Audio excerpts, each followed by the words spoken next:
Sing, O muse, of the man of many wiles, who, after the fall of sacred Troy, wandered far and wide across the earth and sea, seeking his home but beset by trials sent by the gods. Though his heart yearned for Ithaca, for his wife Penelope and his son Telemachus, fate wove a different path for him, and for many years he roamed, tested by the wrath of Poseidon, the favor of Athena, and the whims of men and monsters alike. Now, as the tale begins, Odysseus lingers on the distant isle of Ogygia, held captive by the nymph Calypso, who, enamored of his mortal form, seeks to keep him as her consort for all eternity. The gods, however, convene upon Olympus, where Athena, ever his protector, pleads with Zeus to grant him passage home. The Lord of Thunder, moved by her words, commands Hermes, swift messenger of the gods, to bid Calypso release her unwilling guest. Swift as thought, Hermes flies over the waves, golden sandals carrying him across the endless blue. He arrives at Ogygia, where lush groves perfume the air and birds sing sweetly in the trees. Calypso greets him with honor, offering nectar and ambrosia. But Hermes speaks his errand. O fair Calypso, bright among nymphs, I come by the will of Zeus. The Olympian decrees that Odysseus, long-suffering, must now be freed to return to his home and kin. No longer shall he languish upon your shores. Calypso, though sorrowful, obeys. She finds Odysseus upon the beach, gazing out across the boundless sea, his heart heavy with longing. With gentle words, she tells him of his release, offering aid in building a sturdy raft. Though wary of trickery, Odysseus sets to work, and soon, with a sail raised high, he sets forth upon the vast and treacherous waters. But Poseidon, watching from afar, seethes with anger. The god of the sea, still wrathful for the blinding of his son, the Cyclops Polyphemus, stirs the deep. Waves rise, winds howl, and the heavens darken as a tempest descends. Odysseus, though strong of heart, is tossed upon the raging sea, his raft shattered, his body flung into the foam. Yet fate is not cruel this day, for the sea nymph Ino takes pity upon him. She gives him a veil, enchanted to keep him from drowning, and bids him cast himself into the water. Clutching the veil, Odysseus battles the storm, and after days of struggle, he washes ashore upon the land of the Phaeacians, his body weary, his spirit unbroken. Exhausted, bruised, and naked, Odysseus lay upon the shore, his body battered by the sea's fury. Athena, ever watchful, wove sleep upon his eyes, allowing him to rest beneath a thick cluster of olive trees. But fate had set his course, and soon his journey would take a turn toward home. It was Nausicaa, daughter of King Alcinous, who first laid eyes upon the wanderer. That morning, Athena had visited her in dreams, whispering of marriage and duty. At dawn, Nausicaa gathered her maidens and went to the river to wash their fine linens. As they played and laughed, their voices rang through the air, waking Odysseus from his slumber. Cautious, he emerged from his hiding place, covering himself with branches. Weathered and gaunt, he was no longer the proud warrior of Troy, but a man worn by hardship. The maidens shrieked and fled at his sudden appearance, all but Nausicaa, who stood firm, courage in her heart. "Princess," Odysseus implored, "have pity on a man who has suffered much. I have wandered far from home, lost to the sea's cruel whims. Grant me but a rag to cover myself and the kindness of your people, and I shall forever be grateful." Moved by his words, Nausicaa ordered her maids to bring garments and oil. "Stranger, the gods surely watch over you," she said. "Come, bathe, and let your sorrows be eased. My father, King Alcinous, is generous, and he shall offer you aid."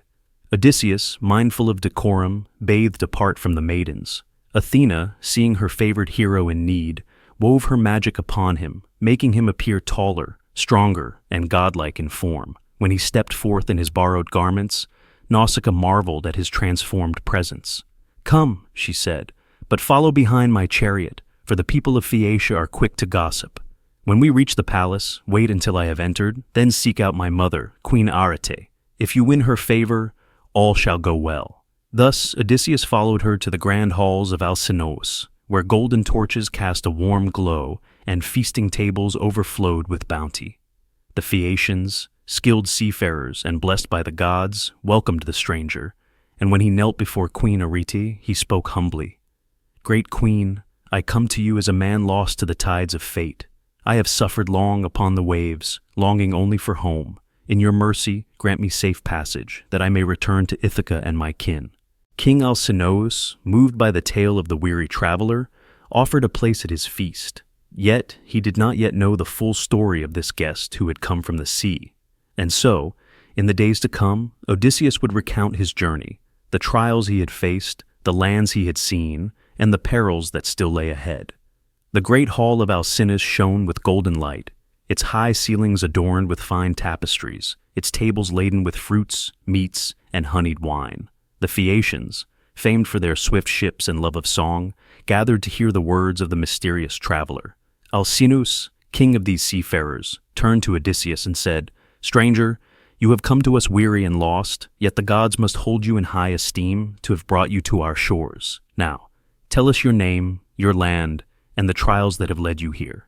Odysseus, his heart heavy with memory, sighed deeply. "King Alcinous, noble Queen Arete, and all you gathered here, I shall not hide who I am. I am Odysseus, son of Laertes, king of Ithaca, a land of rugged cliffs and clear waters. It was I who fought at Troy, alongside great Achilles, Ajax, and Agamemnon. Yet, though Troy fell, my true battle only began once I set sail for home." The hall fell silent as Odysseus began to recount his long and sorrowful journey. "When we left the shores of Troy, our hearts light with victory. We did not know how the gods had woven our fates. My ship sailed first to Ismarus, the land of the Cicones, where my men, drunk on greed, raided the city.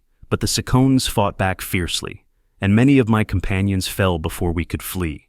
Battered but determined, we set sail once more, only to be caught in Zeus's tempest.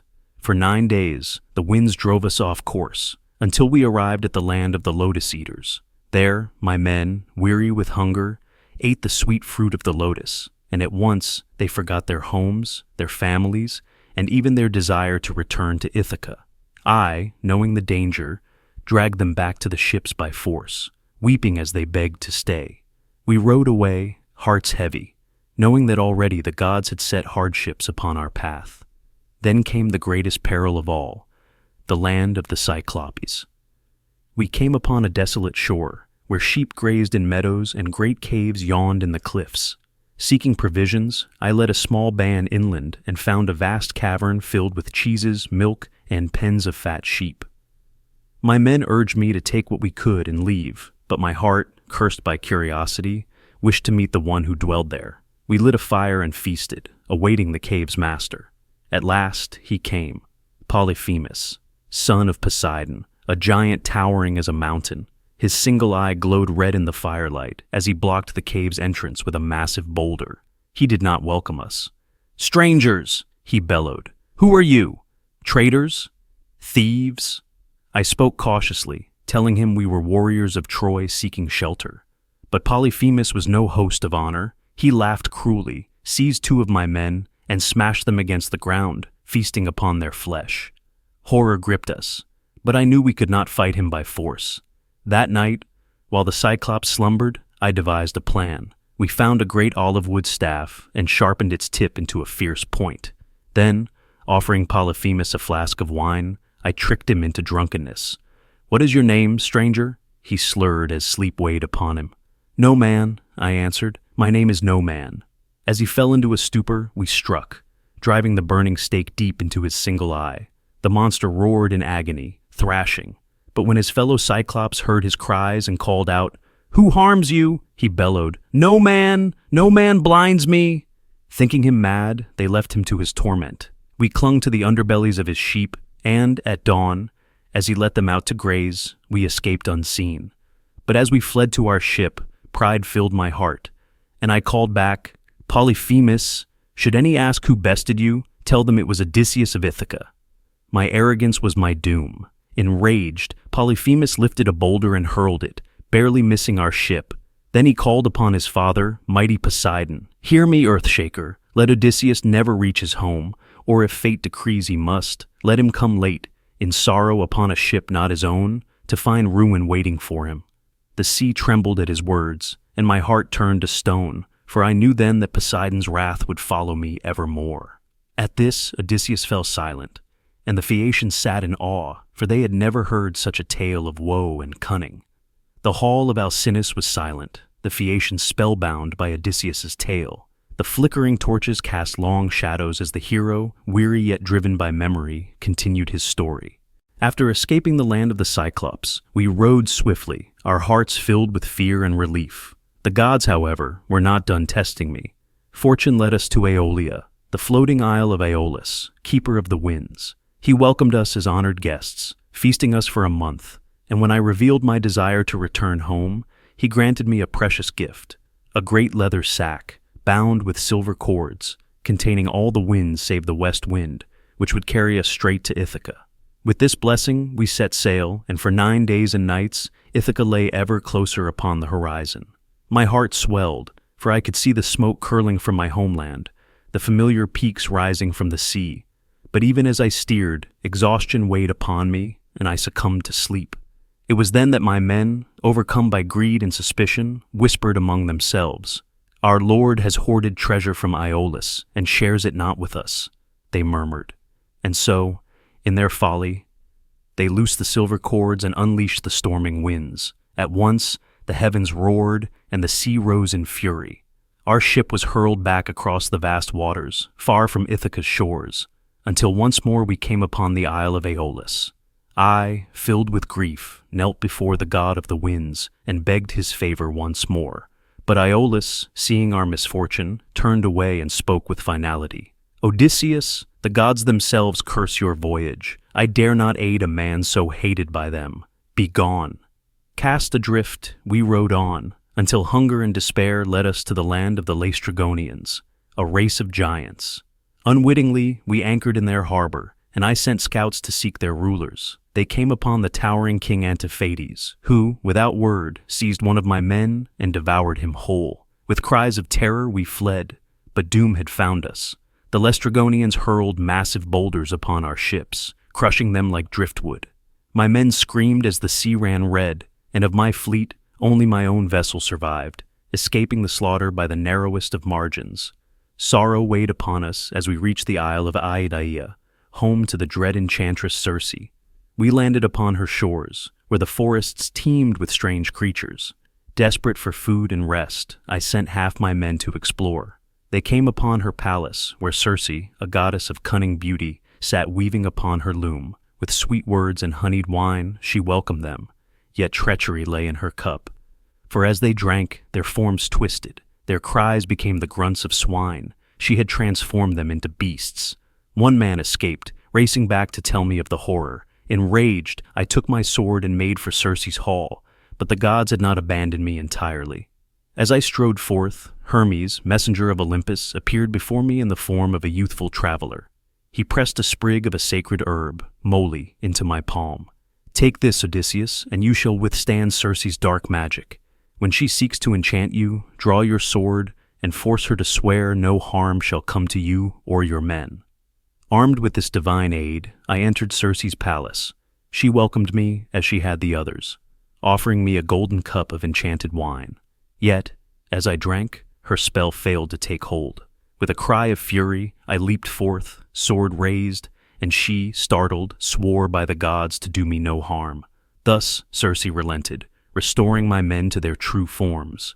She took me into her halls, and for a year we lingered there, feasting and resting, as though time itself had ceased. But my heart remained restless, ever longing for Ithaca. At last, when I could endure it no more, I begged Circe to let us go. She agreed, but gave a dire warning. "You cannot sail home without first seeking the counsel of the dead. You must journey to the land of the Cimmerians, where the river of woe meets the dark realm of Hades. There you must summon the shade of Tiresias, the blind prophet, who alone can tell you the path that lies ahead." Dread filled me at her words, for no mortal willingly seeks the land of the dead. Yet fate had decreed it so, and thus we made ready to descend into the underworld. Odysseus fell silent, his face shadowed with the weight of his memories. The Phaeacians, enraptured, sat still as the sea beyond their walls murmured against the shore. A hush fell over the hall as Odysseus took a deep breath, his mind drifting back to the darkest leg of his journey, the voyage to the land of the dead. The Phaeacians leaned forward, their eyes wide with wonder and dread. "We set sail," Odysseus continued, "our hearts burdened by fear. For For what mortal dares to enter the realm of Hades and return? The waves carried us ever northward, to the edge of Oceanus, where the land of the living meets the world of the dead. Thick mist shrouded the waters, and the sun, ever bright upon the earth, found no purchase here. At last we reached the shore of the Cimmerians, a people who dwell forever in shadow, where never does Helios cast his golden light. There, as Circe had instructed, we dug a trench and poured libations, honey, wine, and water, offering them to the dead. Then, drawing my sword, I sprinkled barley and promised rich sacrifices to the spirits, should I return to Ithaca. At last, I took the black throat of a ram and let its lifeblood spill into the trench, calling forth the shades from the underworld. The dead came in whispers and murmurs, their hollow voices filling the air. I trembled, but I stood firm, my blade raised, for Circe had warned me not to let them drink of the blood until Tiresias had spoken. Then, among the countless shades, I beheld one I had not expected. Elpenor, my fallen companion, whom we had left unburied on Circe's isle. His spirit wept bitterly, begging, "Odysseus, do not leave me to wander in torment. Give me a proper burial, I pray you, that I may find rest." Sorrow filled my heart, and I swore to honor his wish. But even as I spoke, another shade rose before me, and my breath caught in my throat. It was my mother, Anticlea. She stood pale and ghostly, her arms outstretched, yet I could not embrace her, for she was but mist. My heart ached, but I turned away, knowing my purpose. Then, at last, Tiresias emerged, his form towering above the rest, his sightless eyes gleaming with divine wisdom. "Odysseus," he intoned, "you seek to return home, but your path is fraught with peril. Poseidon's wrath still looms over you, for you have blinded his son, Polyphemus. Yet, you may still reach Ithaca if you heed my words. When you come upon the island of Thrinacia, beware the sacred cattle of Helios. Harm them not, nor let your men touch them, or doom shall fall upon you all. Even should you escape, suffering will follow you still. You shall return to Ithaca alone, upon a ship not your own, to find ruin waiting in your halls. Suitors feast upon your wealth, seeking to claim your wife as their own. But hear me well, Odysseus. When vengeance is done, your trials shall not be over. You must take up an oar and wander far, until you find a land where men know not the sea, where they call an oar a winnowing fan. There, make sacrifice to Poseidon, and only then shall you find peace." At his words, dread clutched my soul, for though I longed for home, I saw now that my trials would not end upon Ithaca's shores. More spirits came forth, great heroes of old. I saw Agamemnon, king of men, who told me of his foul murder at the hands of his faithless wife. I beheld Achilles, the greatest of warriors, who mourned his fate and told me that no glory in battle could compare to life itself. Even Ajax, still bitter over our quarrel at Troy, refused to speak to me, his shade turning away in silence.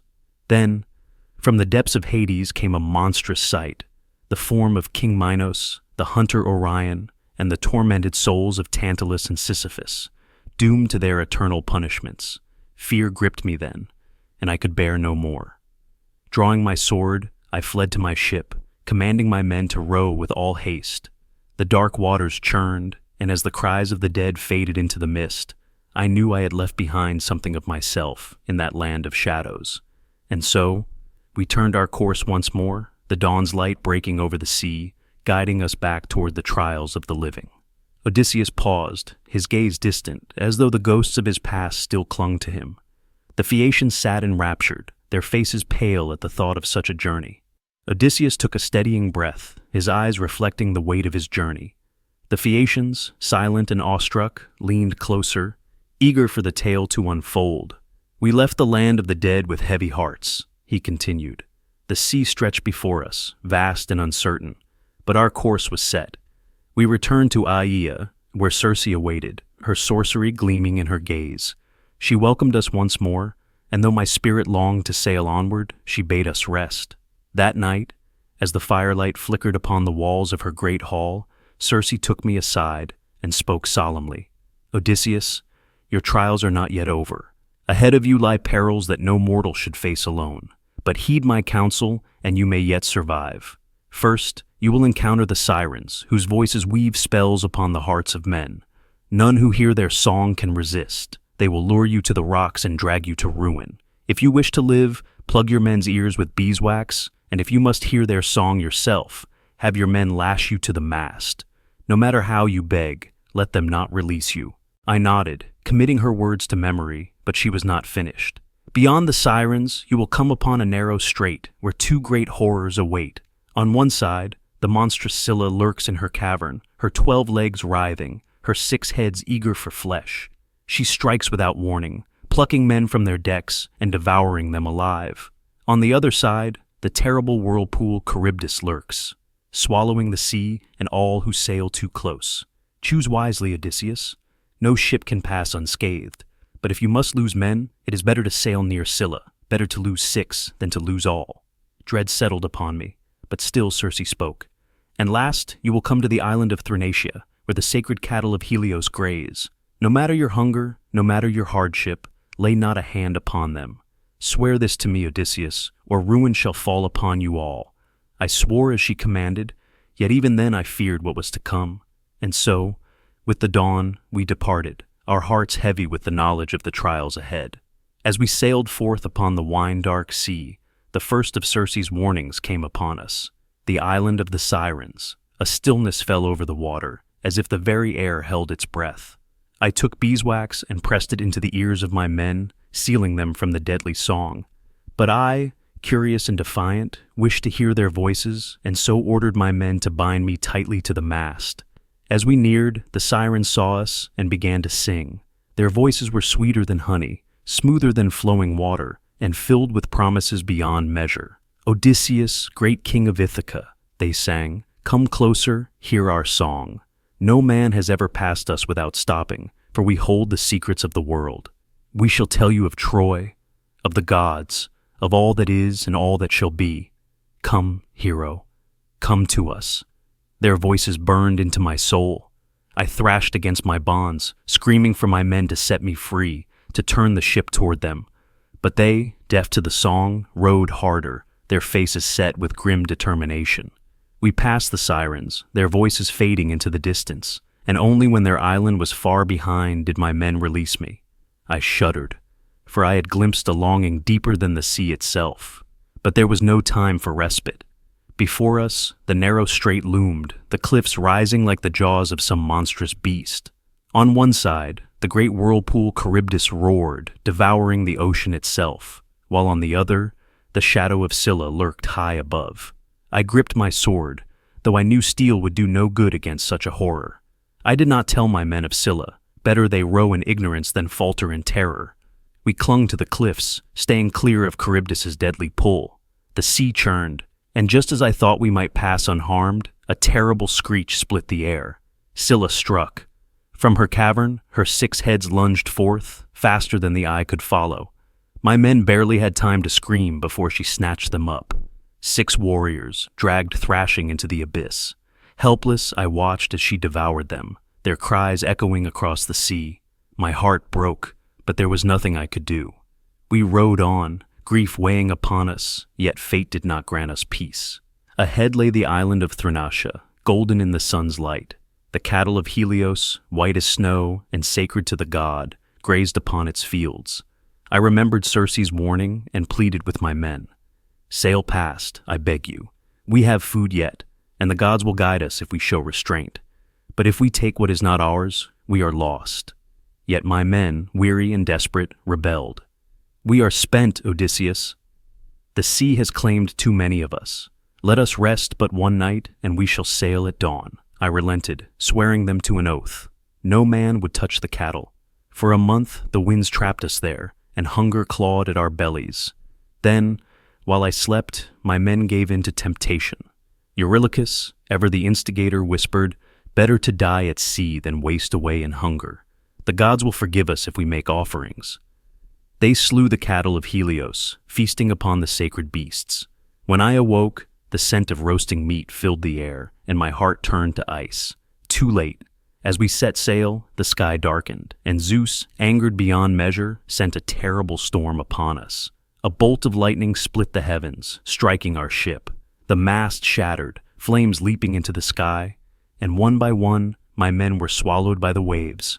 I alone survived, clinging to the wreckage as the sea carried me toward Charybdis once more. The great whirlpool yawned before me, and I barely escaped, grasping onto the branches of a fig tree as the churning abyss devoured what remained of my ship.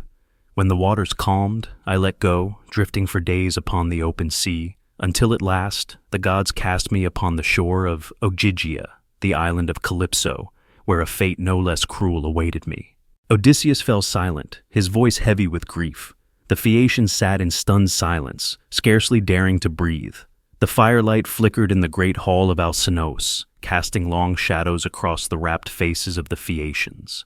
Odysseus, weary yet unwavering, took a steadying breath and continued his tale.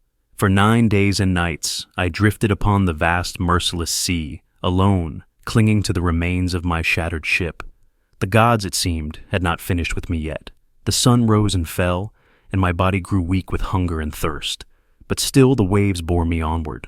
Then, on the 10th day, the currents carried me to an island, a land lush and green, where birds called sweetly from the trees and flowers bloomed in endless meadows, Ogygia. But this was no mortal land. This was the home of the nymph Calypso, daughter of Atlas, a goddess of great beauty and power. She found me half drowned upon her shores, and with gentle hands she lifted me from the surf. She bore me to her cavern, where fragrant cedar burned and the scent of ambrosia filled the air. There she bathed me in warm water and clothed me in soft raiment, tending my wounds with care. At first I rejoiced, believing I had found refuge at last. But soon I realized my fate was not so kind, for Calypso, struck by desire, wished to keep me as her own. "Odysseus," she said, "abandon your grief. Here you shall stay with me, an immortal among gods. I shall make you my husband, and you shall know no more suffering. The world of men holds only pain. Let it go, and be mine forever." I cannot deny that she was beautiful, nor that her island was a paradise beyond compare. She wove for me the finest garments, laid before me feasts of divine splendor, and at night she took me to her bed, holding me close in an embrace that never truly warmed my heart. For though my body remained with her, my soul was lost to Ithaca. Each day I walked the shores, staring at the horizon, longing for the wife and son I had left behind. Penelope, steadfast and wise, waiting ever faithfully. Telemachus, my son, now a man grown without his father's guidance. And so, though Calypso lavished me with all the comforts a man could desire, my heart ached with longing. The years passed, 7 in all, 7 long years of golden days and endless sorrow. Each day I begged her for my freedom, and each day she denied me. But then, at last, the gods took pity on me. Athena, my ever-watchful protector, spoke before mighty Zeus on Olympus, imploring him to grant me my release. And Zeus, nodding in divine decree, sent Hermes, his swift messenger, to Ogygia. Like a falcon in flight, Hermes descended upon the island, clad in his golden sandals, his wand of power in hand. He found Calypso weaving upon her loom and spoke in the voice of the gods. "Fair Calypso, daughter of Atlas, the will of Zeus is clear. You shall hold Odysseus no longer. He must be set free to return home." At these words, Calypso's eyes darkened with sorrow and fury. "Cruel are you gods!" she cried, "jealous beyond measure. Always do you begrudge an immortal woman her mortal love. When dawn took Orion, you struck him down. When Demeter lay with Iasion, you smote him with your thunderbolt. And now you would tear Odysseus from me, though I have loved him well." Yet she knew she could not defy the will of Olympus, and so she came to me, her face sad but resigned. "Odysseus," she said, "you are free. I shall not keep you here against your will. But know this, if you go, you shall suffer still. If you stay, I shall grant you immortality, a life without end, without pain. Choose, my love, and choose wisely." At her words, I did not waver. "Great goddess," I said, "you are fair, and your kindness is beyond measure. But no joy, no immortality, no paradise could ease the longing in my heart. I would rather suffer 1,000 torments, so long as I may set foot upon Ithaca once more." A single tear fell from her eye, but she did not fight me. Instead, she guided me to the grove where tall trees grew, alder, poplar, and fragrant fir. With her help, I felled them, shaping the trunks into sturdy timbers, binding them with pegs and rope. For 4 days I labored, and on the 5th my raft was complete. Calypso, though sorrowful, filled my stores with fresh provisions, bread, wine, and water. She clothed me in fine garments and sent a fair wind to guide me. As I set sail, she watched from the shore, her hair unbound, her eyes filled with something I could not name. The sea carried me away, and once more I was alone. For 17 days I drifted upon the open water, Ithaca calling me home with each passing wave. But Poseidon, ever vengeful, had not forgotten me. As I neared the land of the Phaeacians, the Earthshaker saw me and roared in fury. So, the gods would let Odysseus escape, but I shall not be so easily defied. With that, he summoned a storm of terrible might. The sky blackened, the winds howled, and the sea rose in wrath. Waves crashed upon me, shattering my raft into splinters. Cast into the water, I fought to keep my head above the churning sea, but the gods showed me no mercy. Then, just as darkness threatened to consume me, a goddess took pity, Ino, the white-armed nymph of the sea. She rose from the depths, holding a shimmering veil in her hands. "Odysseus, noble sufferer," she called, "cast aside your garments and take this veil. It will keep you afloat and carry you safely to shore. Fear not, for the gods are not all unkind." With no other hope, I stripped away my heavy cloak, tied the veil about me, and let the sea bear me onward. For 2 days and nights, I drifted battered by waves, my limbs numb with exhaustion. Then, at last, the land of the Phaeacians came into view. Your land. I swam for the shore with the last of my strength, dragging myself onto the sand where the blessed sleep of the weary took me. And so, great Alcinous, great Arete, noble Phaeacians, you know now the trials I have endured. You know why I have come before you, a beggar upon your shores, seeking only one thing, passage home. For though I have braved monsters, storms, and the very halls of the dead, my heart desires only one thing, to see once more the smoke rising from my land, to hold my wife in my arms, and to know that after all these years of suffering, I am truly home. Odysseus fell silent, his tale at last complete. The Phaeacians sat in stunned silence, their hearts heavy with the weight of his words. Then King Alcinous rose, his voice filled with awe.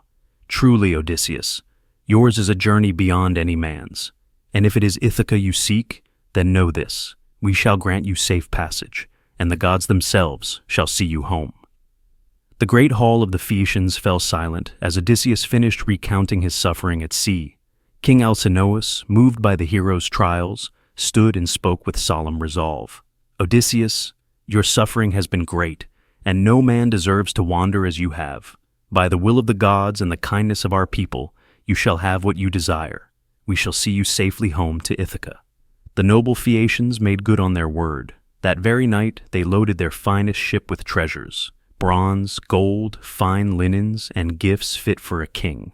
Then, as Odysseus lay wrapped in a deep, dreamless sleep upon the deck, the ship sailed through the dark waters, swift as an arrow loosed from a bow. Before the dawn had fully broken, the ship reached the shores of Ithaca. The Phaeacians, careful not to wake their honored guest, lifted Odysseus from the ship and laid him gently upon the sand along with his treasures.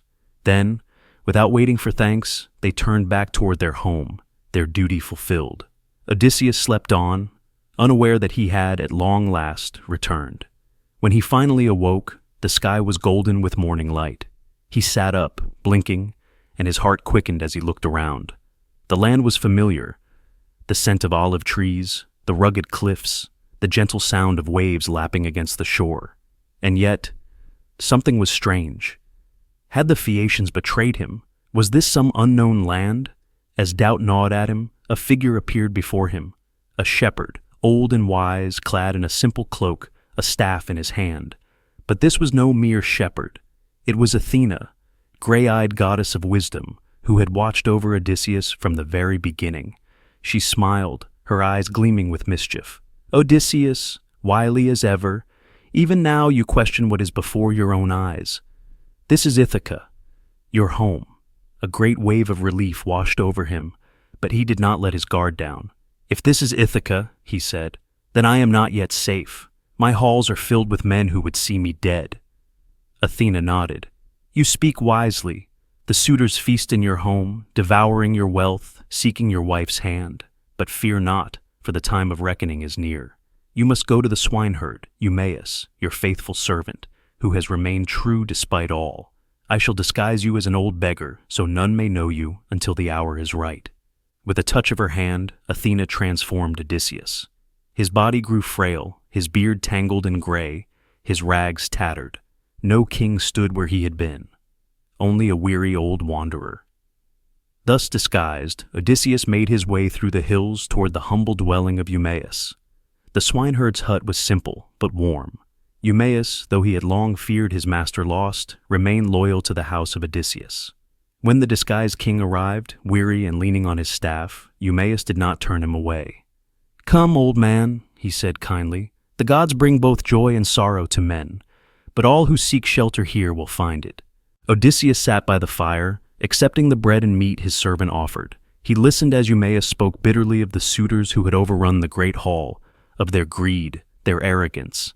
"If only my master Odysseus were here," Eumaeus sighed. "No doubt he has perished in some distant land, but I pray the gods bring justice upon those who have wronged his house."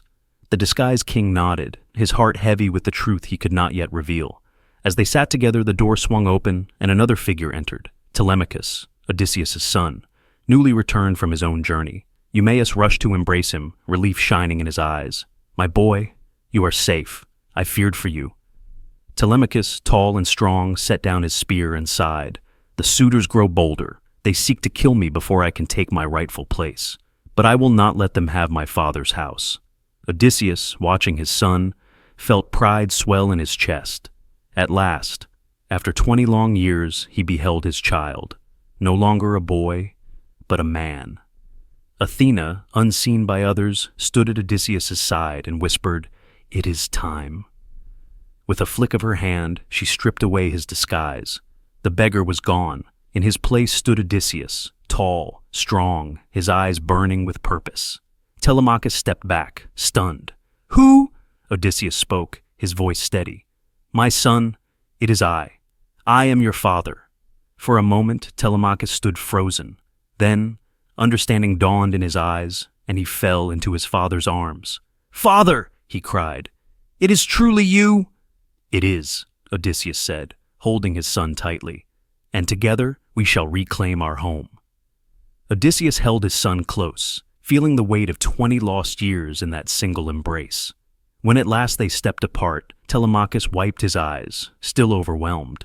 "But how?" he asked. "Moments ago you were an old beggar, and now—" Odysseus smiled, his gaze flickering toward the unseen presence of Athena, who stood beside him, veiled in divine mist. "The gods have their ways," he said. "And now, my son, we have work to do. We must reclaim my house, but we must do so with wisdom, not brute force." Telemachus nodded, his young face hardening with purpose. "Tell me what must be done." Odysseus sat before the fire, beckoning his son to listen. "The suitors are many, over 100 men, strong and arrogant, but they are fools, unprepared for what is to come. Here is what we shall do. Return to the palace at dawn. I shall follow in disguise as the beggar. Let no one know who I truly am, not even your mother. Endure their insults. Let them strike me if they wish. It matters not.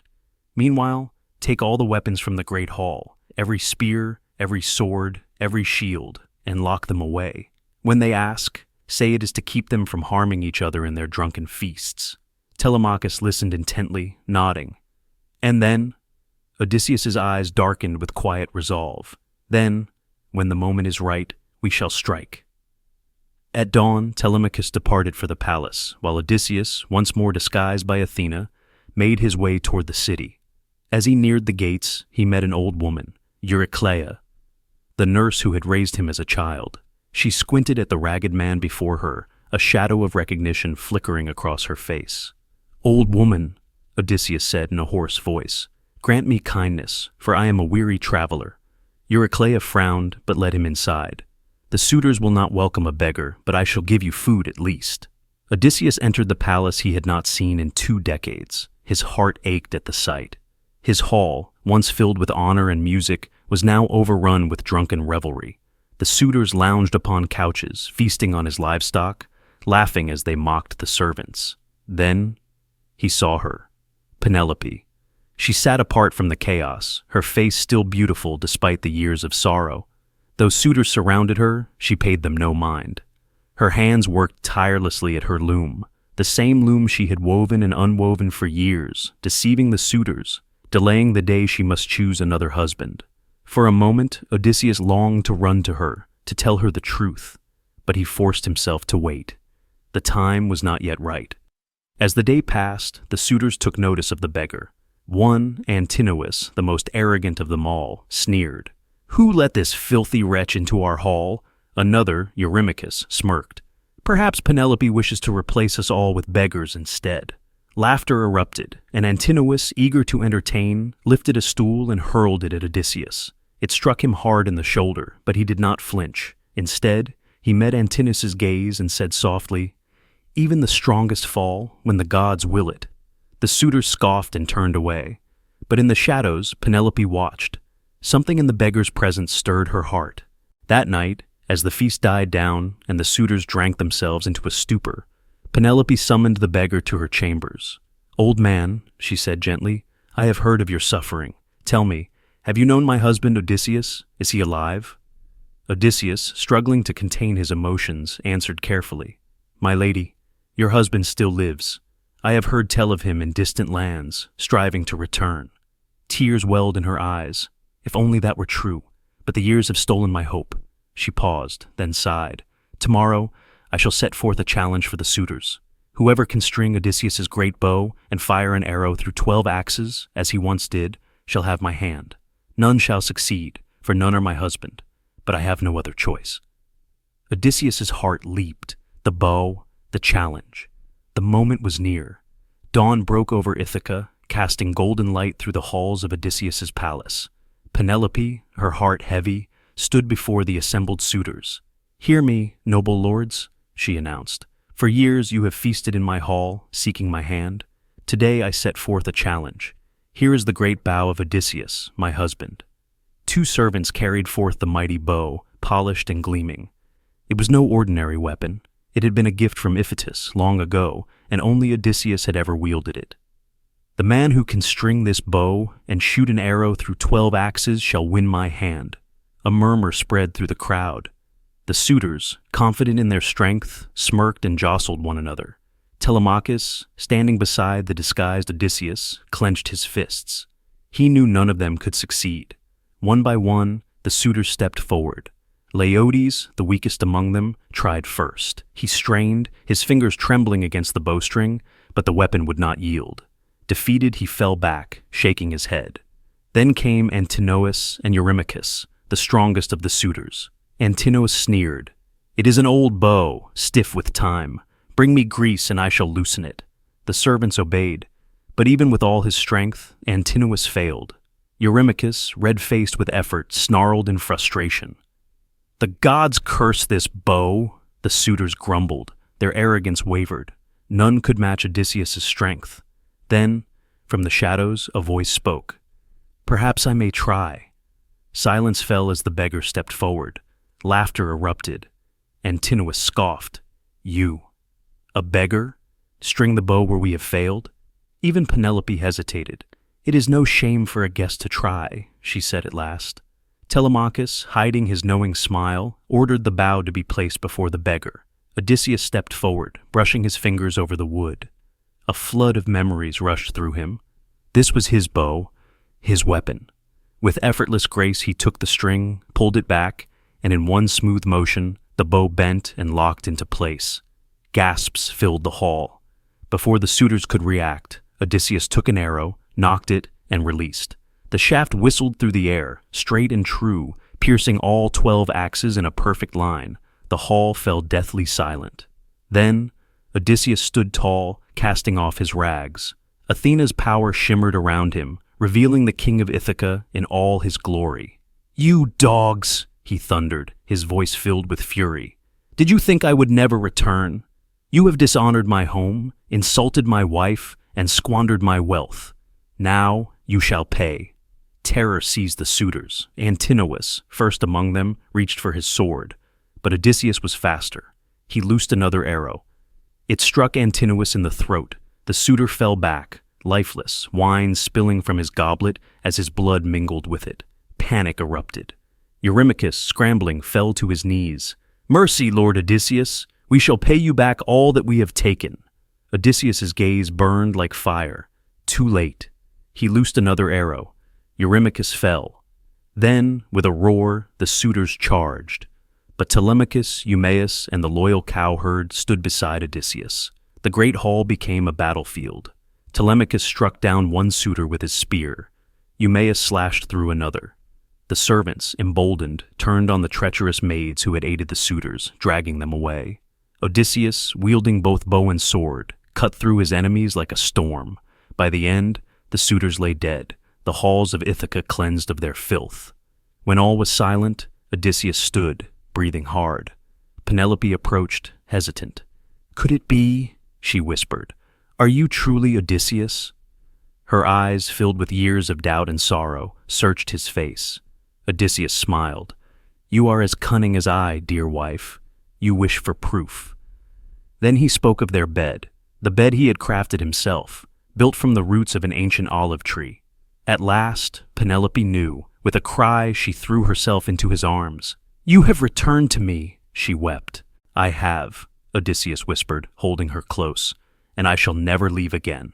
Thus, after 20 long years, Odysseus reclaimed his home, his kingdom, and his family, and so ended his great Odyssey.